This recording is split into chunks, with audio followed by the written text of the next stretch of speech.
Welcome to my YouTube channel. आज आम देखा ध्वनि और लिपि विषय आलोचना करवा। क्या विषय आम आलोचना करवा? ध्वनि ध्वनि और लिपि विषय आम आलोचना करवा। ध्वनि और लिपि कहले कौन बुझ ए विषय आम आलोचना करवा। ध्वनि ध्वनि बोली क्या कह जाए पिले? ध्वनि बोली आम क्या कह? भाषार सर्वनिम्न एकक को आम ध्वनि बोली कहूँ। क्या आम ध्वनि बोली कहूँ? भाषार नोट करें पिले, भाषार सर्वनिम्न एकक को, भाषार सर्वनिम्न एकक को आम ध्वनि बोली कहूँ। कौन बोली कहूँ? ध्वनि बोली आम कहूँ। तार सर्वनिम्न एकक को ध्वनि कह जाए।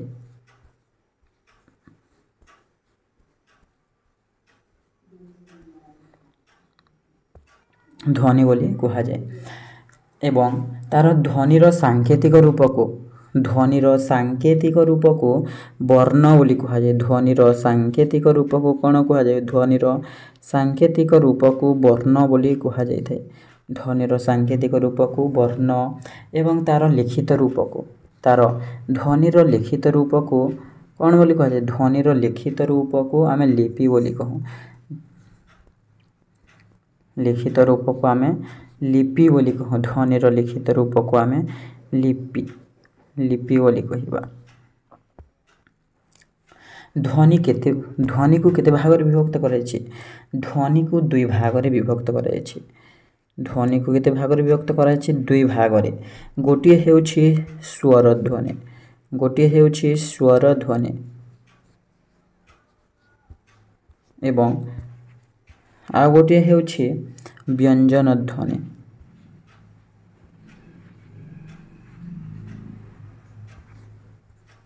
गोटे स्वर ध्वनि आ गोटे हेउछि व्यंजन ध्वनि भली दुई भाग रे विभक्त कराइछि। तो आम प्रथमे देखिबा स्वर ध्वनि क्या कह जाए। स्वर ध्वनि क्या कहवा? स्वर ध्वनि बोली क्या कहवा? जो ध्वनि गुड़िक अन्यर साहाय्य न नहीं आपे आपे उच्चारित हुअन्ति से गुड़ी को स्वर ध्वनि बोली कहवा। से गुड़ी को कौन बोली कहवा? ताहाकु आमे स्वर ध्वनि बोली कहवा। जो गुड़िक अन्यर साहाय्य न नहीं आपे आपे उच्चारित हुअन्ति ताहाकु स्वर ध्वनि कहवा। एवं से गुड़िकर सांकेतिक रूप को स्वर वर्ण बोली कहवा।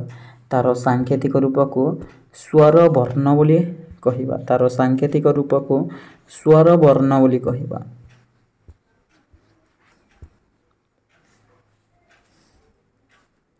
जेपरिकी स्वर ध्वनि हेउछि अ, आ, अठारु औ पर्यंत। या उच्चारण कला समय रे कहार साहाय्य नथिबारु याकु स्वर ध्वनि बोली कह जाए। एथिरे केतोटी रहिछि? एथिरे लेख पढ़िबा याकु 11टी वर्ण रहिछि। स्वर वर्ण रहिछि। स्वर वर्ण केतोटी? स्वर वर्ण 11टी रहिछि। स्वर वर्ण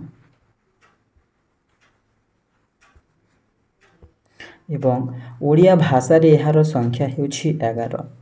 अठारु औ पर्यंत केतोटी रहिछि? अठारु औ पर्यंत 11टी रहिछि। 11टी रहिछि। एही स्वर ध्वनि को पुणी दुई भाग रे विभक्त करा जायछि। एही स्वर ध्वनि को दुई भाग रे विभक्त करा जायछि। केते भाग रे? दुई भाग रे। स्वर ध्वनि को दुई भाग रे विभक्त करा जायछि। केते भाग रे? दुई भाग रे।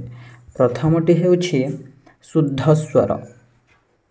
प्रथमटी हेउछि शुद्ध स्वर। शुद्ध स्वर एवं संयुक्त स्वर। शुद्ध एवं संयुक्त स्वर।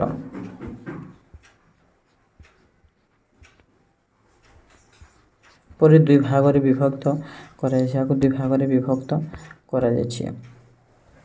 जो वर्णर उच्चारण समय रे जिह्वा ओ